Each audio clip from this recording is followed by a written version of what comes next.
les questions éthiques. Parce que tout ça c'est bien beau, mais ça pose quand même, ça pose question. Et c'est marrant parce ça me fait penser à un intervenant sur l'innovation qui parlait de tous ces éléments-là, qui parlait de Google. Vous savez, Google, ils sont en train de travailler sur l'immortalité de l'homme.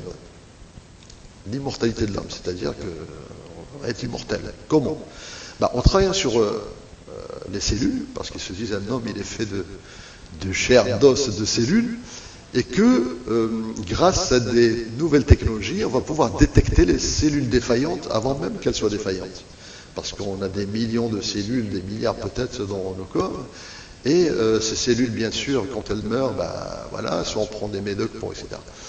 Et c'est ce qui fait vieillir. Donc leurs chercheurs sont en train de voir la manière dont dès qu'une cellule est morte, on va la remplacer. Ou alors même on va la remplacer avant qu'elle soit crevée. Et si on arrive à garder notre corps très jeune, c'est-à-dire qu'on va vivre longtemps, on peut pousser les trucs jusqu'à l'immortalité. Donc tout ça, ça pose de l'éthique.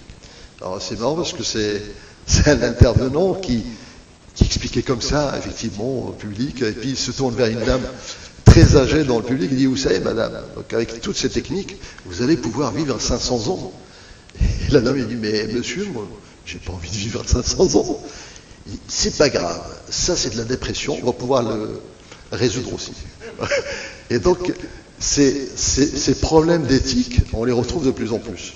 Alors, qu'est-ce qui fait que ça pose éthique? Parce que, alors je vais vous prendre un autre exemple, où là vous allez bien comprendre.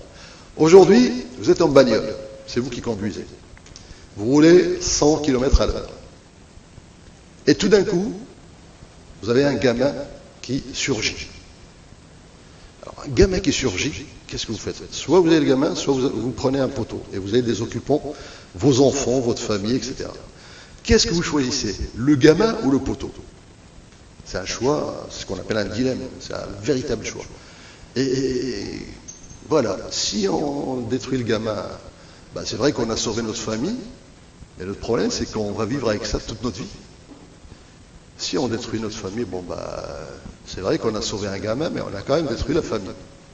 Alors voici le genre de questions qui se posent aujourd'hui, parce que demain, la voiture autonome, elle ne va pas se dire « Merde, qu'est-ce que je fais ?» etc. Il faut qu'elle soit programmée pour ça.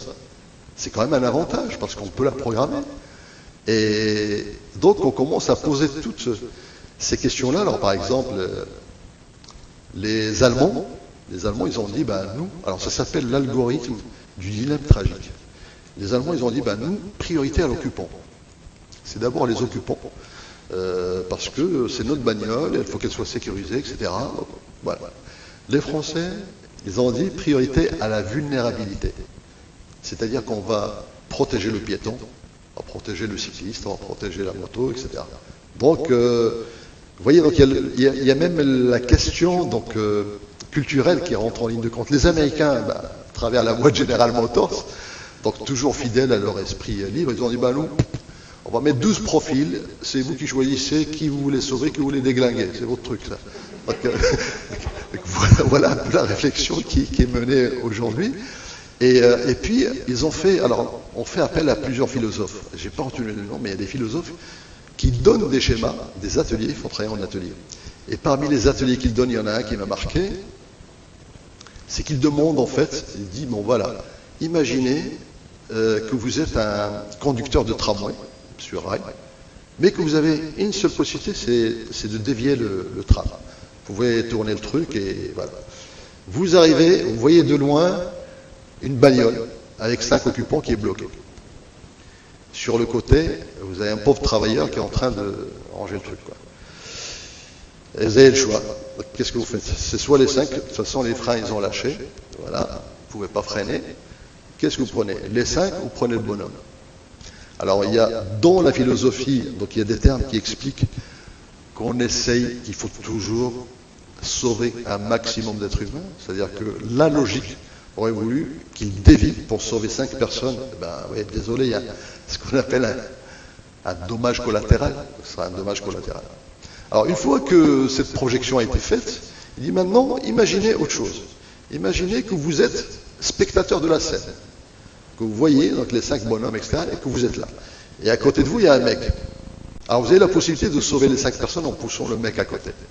Est-ce que vous l'auriez fait? Est-ce que vous pousserez ce mec-là? Ah ben non, personne n'ose faire ce truc-là.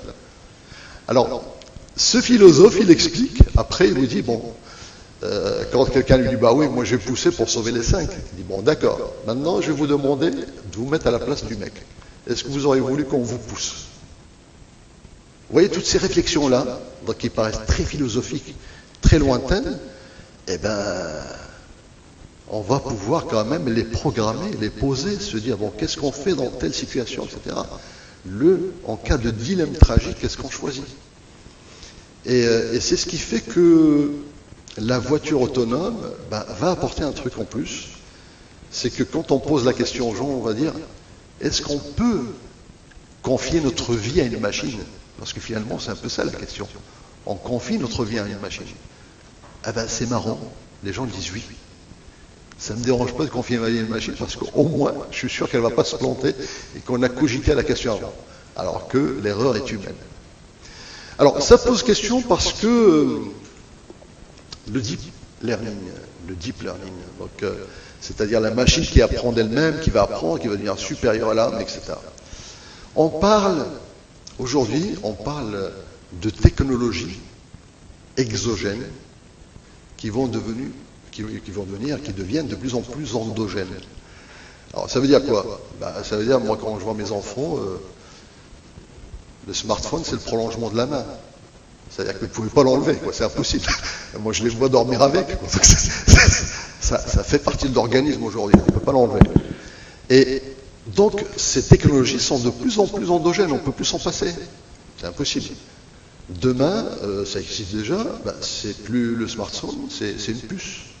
On va avoir toutes nos données biométriques, date de naissance, ce que vous voulez, etc. Donc, qu'est-ce qu'on est en train de faire? On est en train de robotiser l'homme. Et la machine, on est en train de faire quoi? On est en train d'humaniser la machine. Puisque le robot, on essaie de lui expliquer quelles sont les émotions qu'il doit avoir, comment il doit réagir, quelles sont les valeurs, etc. Donc, il y a une espèce de convergence qui va faire que peut-être demain, comme dans les films, on ne saura plus qui est l'être humain, qui est le robot. Parce qu'il y a une espèce de convergence qui fait que tout ça, c'est en train de fusionner. Et puis bon, il y a toutes ces questions éthiques où des tas d'organismes sont en train de pencher pour se dire qu'est-ce qu'on va faire, qu'est-ce qui va se passer demain.